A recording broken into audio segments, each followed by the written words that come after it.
Jai Sonaran, and welcome to our Satsang journey, the BAPS North American Yuvak Yufti Mandir podcast.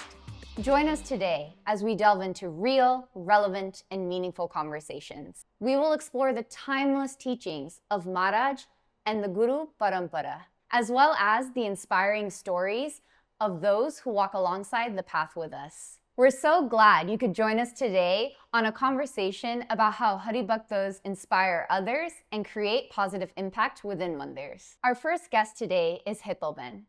Hetal Patel was raised in a Satsang household in Philadelphia. After relocating to Los Angeles, she built a successful career as a chiropractor, focused on promoting women's health and supporting pregnant women. She's the mother of two energetic girls under the age of 5. Locally, she is the Balika Mandir parent coordinator and does outreach seva. Welcome, Hetal Patel. Thank you, Aashi Patel. I'm excited to be here. We also have Sheevani Patel, who was born and raised here in Orange County, California. After completing her degree in biology at the University of California, Riverside, Sheevani Patel is laying the foundation for a successful career as a physician assistant. She currently serves her community as an emergency medical technician. Her seva is Kishore Regional Coordinator for Los Angeles, San Diego, and Bakersfield. Welcome, Sheevani Patel. Thank you so much for that warm welcome, Aashi Patel. I'm thrilled to be here. So let's get started. Both of you grew up in Satsang from a very young age, and I'm sure you saw haribhaktos making an impact not only physically in their seva, but also in their faith. What do you think is the role of a haribhakto in mandir? It's a great question, Aashi Patel. When I do antardrashti and I reflect on my satsang journey, a lot comes to mind. Especially in Balika Mandal, I quickly realized that it was because of Rakhi Ben, Seema Ben, Nidhi Ben, who took the time to really connect with us, to connect with all the Balikas. And I still vividly remember after Sabha, they would help us with homework. And it was just a great thing to see, right? Mm-hmm. At that time, they're also yuftis. They have plans after with their friends, but they took 1 to 2 hours after Sabha to sit with us, to connect with us, to do gammat with us, to talk to us in our language. And those are still memories that still stick out to me today.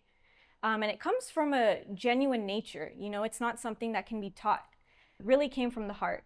Oh yeah, that's such like a older sister, younger sister type of dynamic, someone you know for a long period of time, and it's amazing. Thank you for sharing. Yeah, definitely. And then I moved on to Kishore Mandal, and that same connection followed through. I was quite fond of Kishore Satsang training, and I was quick to realize that KST was not only something where I got spiritual nourishment from, but was also something that I learned how to build my life soft skills from. The KST presenters really catered to us in their way.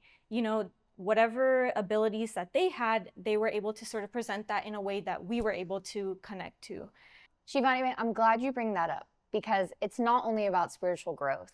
It's about those soft skills that we also learned that we can take into our careers. These haribhaktos, they're not only helping us grow and develop in satsang, they're taking that extra step to help us grow as individuals in this world.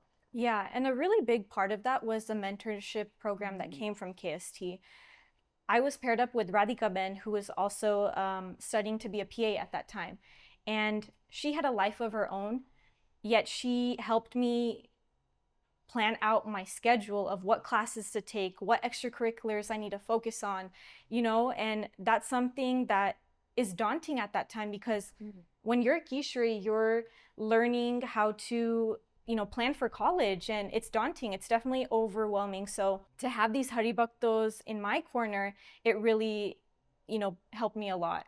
And I'm sure like Campus Diwali, Campus Sabha, those types of events where you got to get together with other Kishoris also probably had an impact on you, right? Continuing that growth and development outside of just like mandir. Right. And a big part of that was, now that I reflect back, whether it's Balika Mandal, Kishore Mandal, to even being a yufti right now, it's always been the haribhaktos that have helped, connect and bridge that gap between us. I just want to do a quick call out now of what type of qualities and values we see in other haribhaktos that we want to emulate.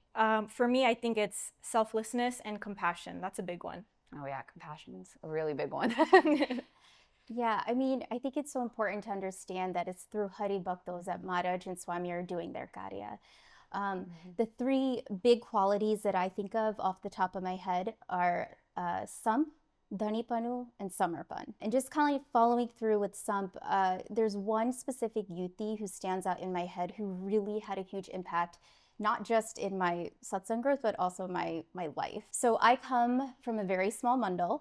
So, we knew each other. And even though as the years went on, the mandal grew, we were still like a tight-knit family. And so when you grow up like that in your mandal, it feels very homey. It's such an important part of having that togetherness, relying on anybody on a day-to-day on a Sunday.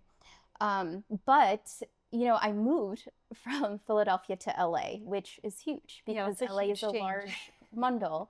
And that was really hard because it was a part of my life when I had just graduated undergrad. I was coming out here for grad school.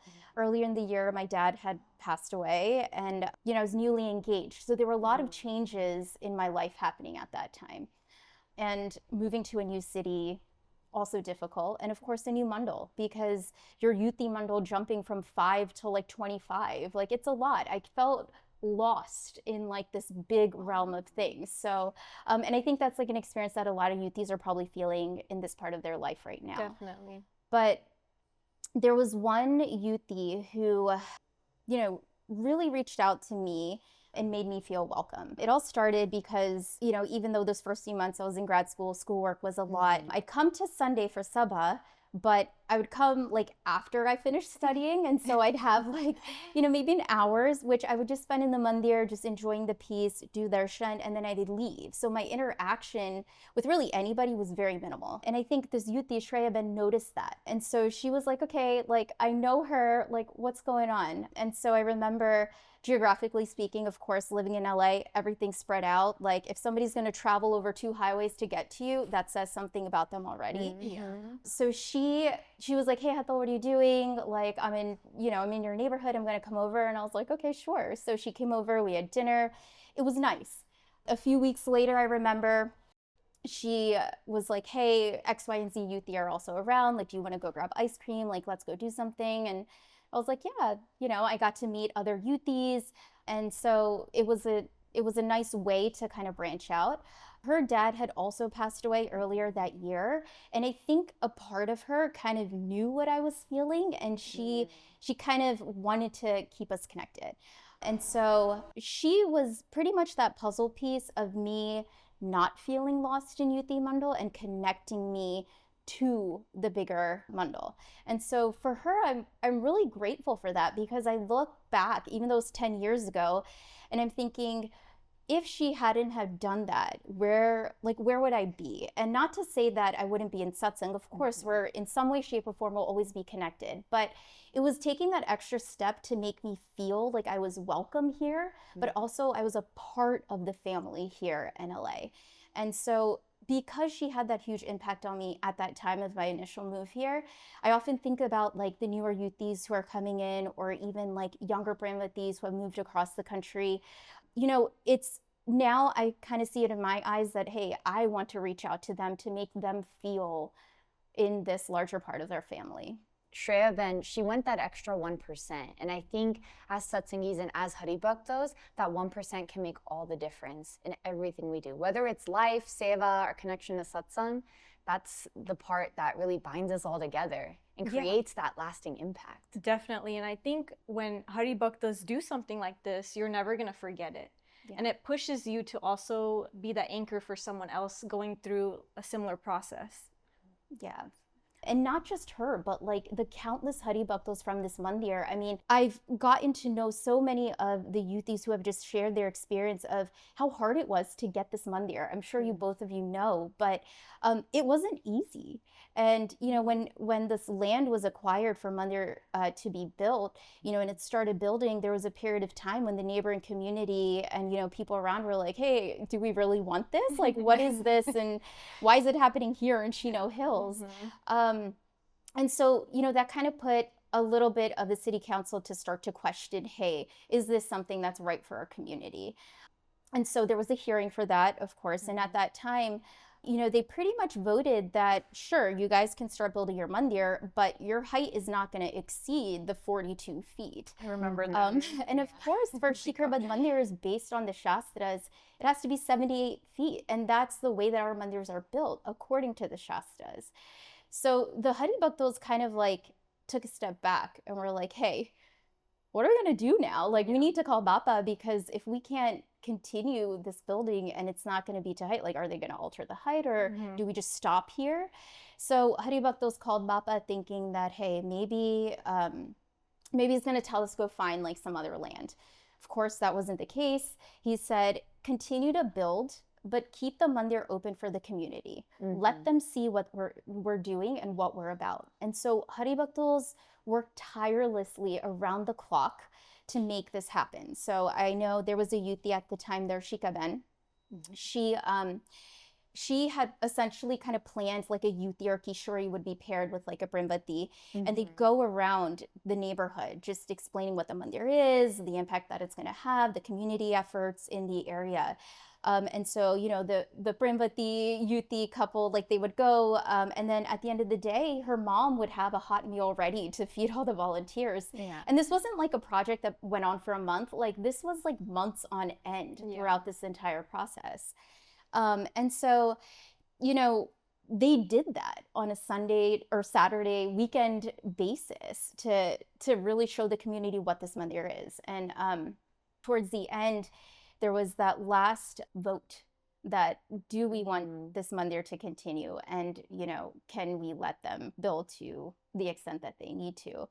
And one of our yutis at the time, Foramben, she was chosen to speak. And that's a lot of weight sitting on your shoulders, especially at such a young age, that, hey, yes, Maranj and Swami are doing this, but to a certain extent, this is a lot that's sitting on my shoulders. But, she like executed that perfectly, along with like some of the other Haribhaktos who are involved legally.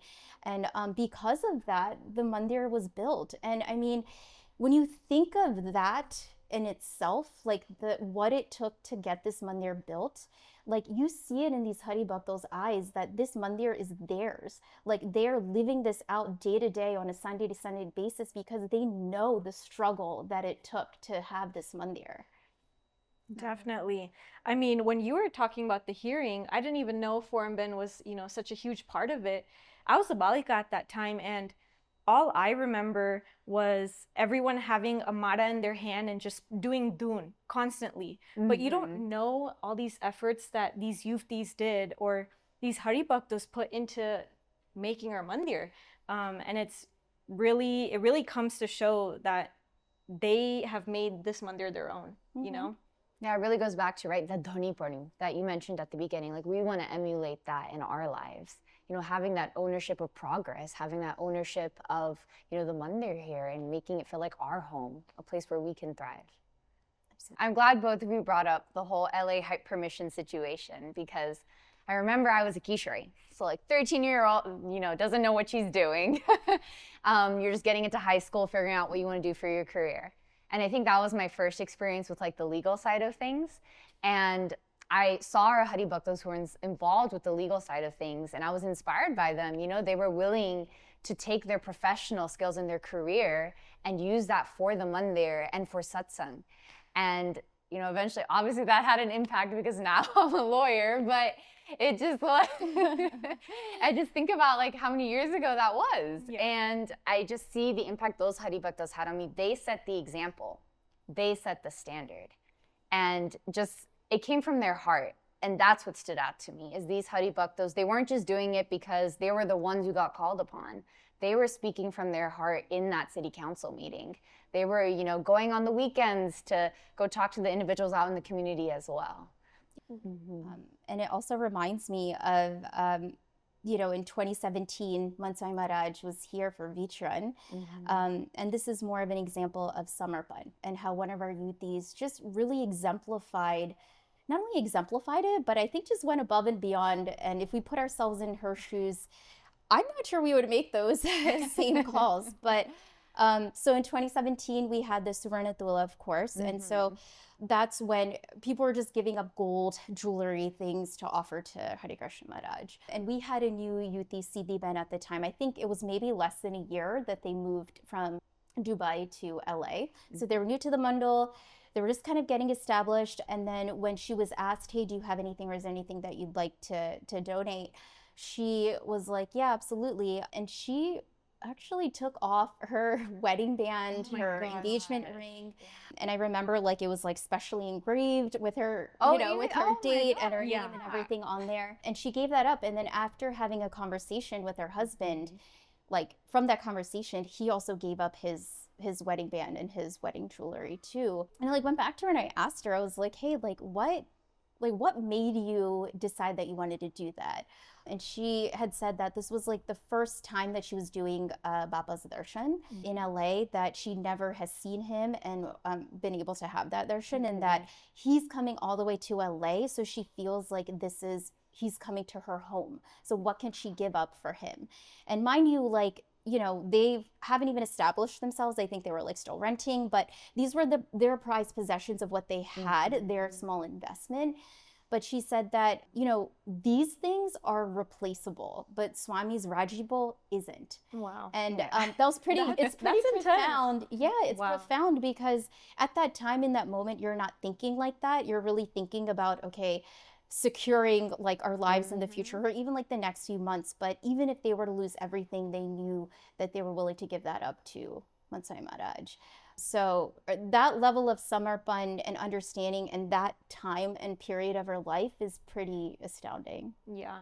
I think a big part of that, when you mentioned Siddhi Ben, if it were me, I would have to ask myself, like, should I? Or, I would have that moment of doubt, or should I do it or not? For her to just drop everything and make that decision, like, mare karuche for Swami, it's that mindset, and that's really inspiring to see. Yeah. I love where this discussion is going with all the values and qualities of haribhaktos that have been inspiring us. But let's talk a little bit about how our Guru Parampara inspires us. Yeah, so I want to share a prasang. This is from 2001. So this was an India trip prasang. So I was getting ready to go to India trip, which was very exciting, of course. First time going to India without parents, like it's just as kids. Definitely an experience that I hope everybody had. You've gone to India trip, right? So you were Balika during this time? Yes, so we were Balikas. It was, I think, 8th graders, 7th and 8th graders. So or 8th graders going into high school. We were what, Kishoris, right? Yeah, we were, done with college. So as a Balika, that's a different experience. Definitely. For sure. Which, yeah, exactly. Why this prasang that's upcoming is like, it just like going back, it's crazy. So essentially we had a 3-day Shibir in Bochasan with Bapa. And there were different Sadhguru Santos they were presenting. And there was one presentation, I think it might have been like day 3, but it was right after lunch, and it was Mansai Maharaj who was doing the presentation. It was called Swami Shri, Our Best Friend. So at this time, we just finished lunch. We're like getting up there. It's like, you just had India lunch, darbat, like that full heaviness of a meal. And like the lights are dim, like he has this really nice, those old, I don't know if you guys remember, but there were overhead projectors where it's like the little screens, and it was cute. Like he had this little text and little like illustrations. It was really nice.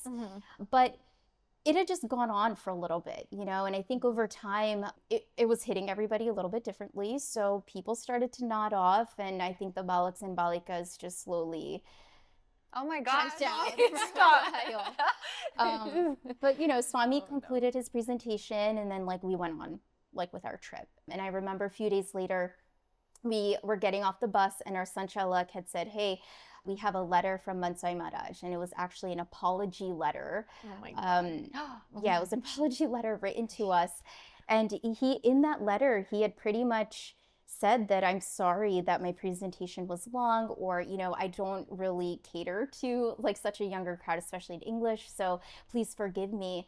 And at that time, like as a Balika, you're just like, oh wow, like a Sadhguru Sant like wrote this letter, like he shouldn't have done that, and then we're going on with our 8th grade lives in India, and you don't think much about it. Yeah.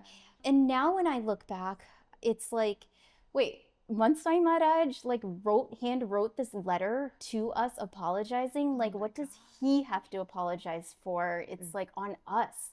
And so that really shows you who Mansai Maharaj is. I think like we look at the qualities of a guru and, you know, we're able to list them off, but that was so personal that now when I look back at that smriti and like do manan upon it, it has a different impact for me now than it did as that 8th grader. Definitely. I mean, that's the famous prasang that we hear about in Sabas. I didn't know you were on the India trip. Yeah, and just the humility of the whole situation, right? Like you weren't expecting it. And your guru took the step to like talk to you and say like, I'm sorry. When it wasn't even his fault. Yeah, exactly. Hetal Ben, you talked about your India trip experience, and it sort of brings back memories from when I went this past year in 2024.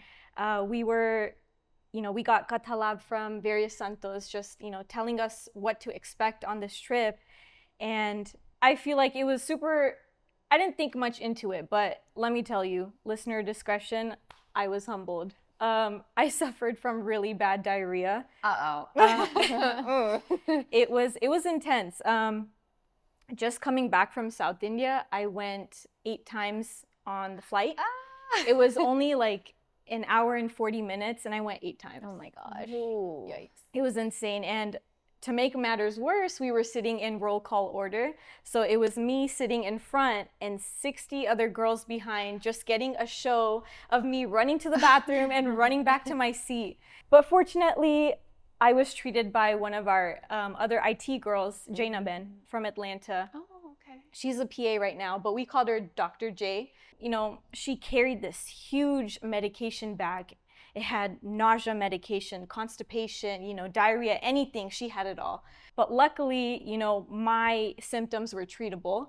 Unfortunately, some girls fell super ill during Sarangpur to the point where they were bedridden. Oh no. Yeah, they, you know, simple acts of just getting up and using the restroom would just win them out. And it was scary, you know. You're in a different country. You don't have your village to take care of you. You're stuck with 60, you know, girls that you don't have that built-in relationship with. It was a scary process. But Jaina Ben, Pratiksha Ben, Sina Ben, these are all haribhaktos who, you know, sacrifice their experience to take care of all these girls.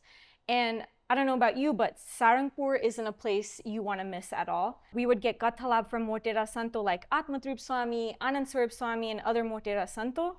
And they, Jaina Ben, Sina Ben, Pratiksha Ben, they would tirelessly just stay with these girls and take care of them, you know, and it's a lifetime experience. When are you ever gonna come to India with 60 girls from across the nation? It's definitely, it was moving to see, you know, and a big part of it kind of showed what kind of haribhaktos we have in our sanstha. That, you know, this is a true spirit of service, how they're able to sort of give back to one another without expecting anything in return.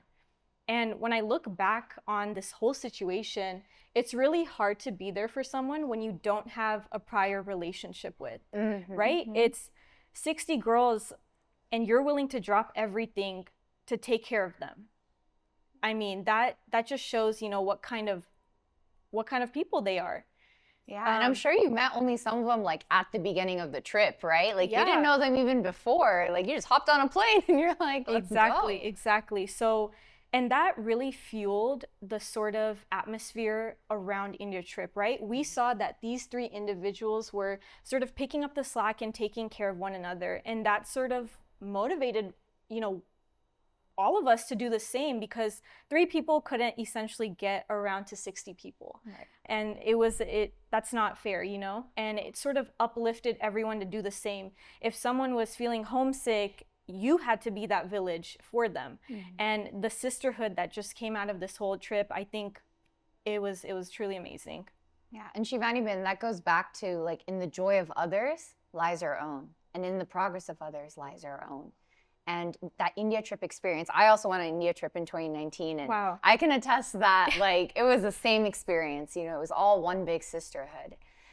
But the idea that our joy lies in lies in others is something that has stuck with me and something that we live through every single part of our day. It's not just like a phrase, right? That one-liner that we keep repeating. It's a lifestyle that we cultivate. I can say that even beyond mandir and satsang, like in the workplace, when you're working with a large team, there's always, maybe that one person who's a little bit of a doubter, someone who, is like, well, what if this doesn't happen, this, that, and you sense that negativity from them, right? It kind of just becomes this like black hole pit of negativity, and it can bring you down. But I've also noticed that it's the same thing with positivity. When you have that one person who just dedicates themselves to be like blindly positive and just optimistic all the time, no matter what happens to the team, it becomes this positive feedback loop. And I thoroughly believe that positivity is one of those positive feedback loops. I agree. Yeah, definitely. And sometimes I think about it and I wonder if no one stepped up during that moment, the trip would have been much different from, from what it was. So these haribhaktos, they're all around us, right? Even across the nation, within our local region, they're everywhere. And it's just a matter of, finding them.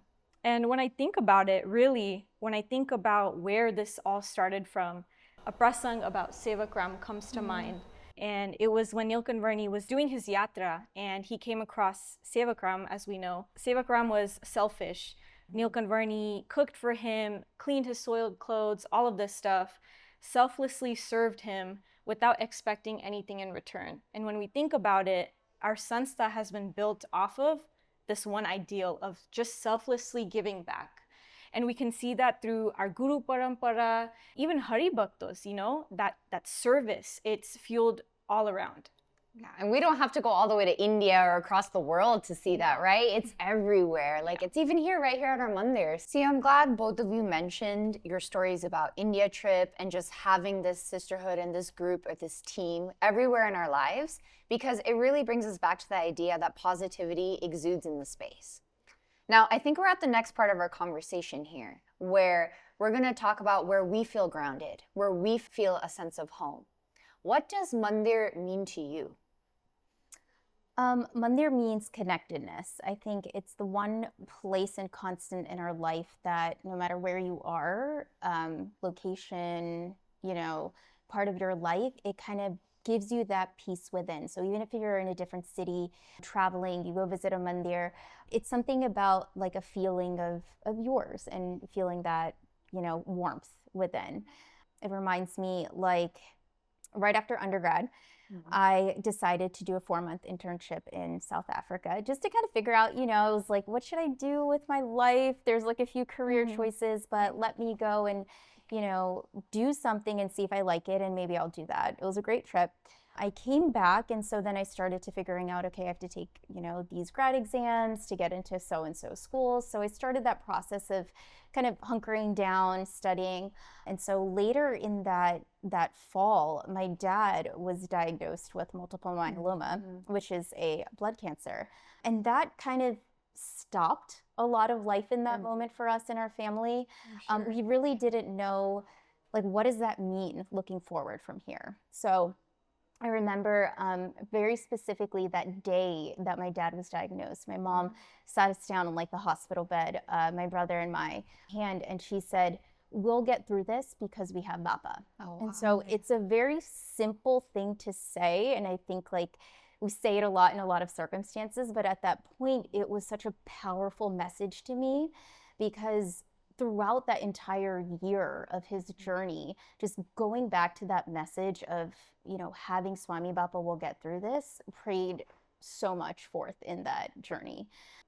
And of course that changed our lives. I mean, when I think of mandir too, I think of the haribhakto and the community that we gather from there. So once my dad was sick, then it became, okay, well, surgeries after surgeries, chemo, like we're not going out in public. So, Haribhaktos found a way to like, let's do it, keep an audio feed so my dad can watch, or we won't miss our Sunday seva. That's amazing. Let's do, like santos would call him every day. They would come visit him in the hospital. Like it was just, hey, we're thinking of you, let's do pratna together. There was even a certain time where we he didn't have a bone marrow match. So, not being able to find a match for the bone marrow, the Mandir and BAPS charities locally, we had a bone marrow drive. And then that just kind of spread through the Northeast in different centers, not just for my dad, but really the bone marrow drive in general for other people as well. And then, when it came to time for his funeral, there was not much that we had to really think of. Like our haribhaktos just kind of swept in and did everything. And there wasn't as much of the extra thought of trying to figure it out alone. But I mean, this is what community is. This is what a Satsangi family does. We are there to step in at people's most time of need. And that I saw that firsthand. And yeah, it was a really hard year. I mean, year and a half of like going through this. And there were definitely times throughout the surgeries of like, okay, what's going to happen next? Like, what are we going to do? And of course, at that point, your faith slightly falters a little bit, but because you're frustrated, you're also like, do not know what's that next, tomorrow or like the next week. What does that mean? What does that bring? But it took me back again to like what my mom said, that we have Swami Bappa and we will get through this. So even at the time where I felt like I was having a little bit of disconnect, my Satsangi family was there to bring me up and to really engage in satsang and keep me together during that hard time. Hetal, you have shared with us just this journey that you had, right, with your father's illness and all of that. Like, you have shown an immense amount of strength. Even fast forwarding to today, I think like with the fires, the Eaton fire that just went back, that was huge for us. We essentially had to leave our house so we could see the fire from our window. Like, you see this mountain slowly burning and we're like, okay, we got to get out.